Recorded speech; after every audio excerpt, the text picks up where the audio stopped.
J'ai voulu voir quelles étaient les fleurs sur lesquelles les abeilles pouvaient butiner début mars. Et donc je me suis baladé autour du rucher en photographiant les fleurs qui étaient disponibles, les fleurs que je pouvais trouver. Alors les premières fleurs qu'on peut trouver, les plus abondantes, c'est vraiment les pâquerettes.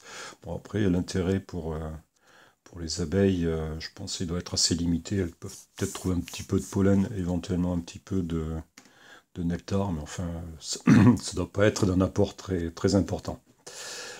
Ensuite, les deuxièmes fleurs qu'on trouve, c'est le pissenlit. Alors lui, ça doit être peut-être un petit peu plus intéressant, mais enfin, bon, ça reste des fleurs des champs, c'est pas, même si on a l'impression qu'il y en a beaucoup, ça apporte pas autant de nourriture qu'un arbre, par exemple. La troisième fleur que j'ai trouvée, c'est les merisiers. Alors il y en a pas mal qui sont en fleurs en ce moment. Ça, par contre, ça va être déjà un apport en nectar un peu plus important, un peu plus intéressant. Une autre fleur, c'est le laurier-thym. Alors ça, le laurier-thym, c'est vraiment très intéressant. Ça sent très bon d'ailleurs.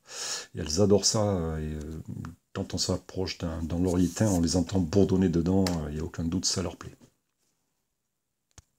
Une autre fleur, le narcisse jaune. Alors ça, c'est pas la jonquille, hein. La jonquille, elle a des feuilles en forme de jonc, des feuilles tubulaires. Ça, c'est le narcisse jaune. Bon, aucun intérêt par contre, je pense, pour les abeilles. Le coucou, bon, pas d'intérêt, pas grand intérêt non plus. Et puis, j'ai les capucines qui ont tenu le coup pendant l'hiver cette année. J'ai même trouvé une fleur. Mais enfin bon, là aussi, pour les abeilles, aucun intérêt. Le cerisier du Japon, bon, je pense que ça doit être peut-être pas mal.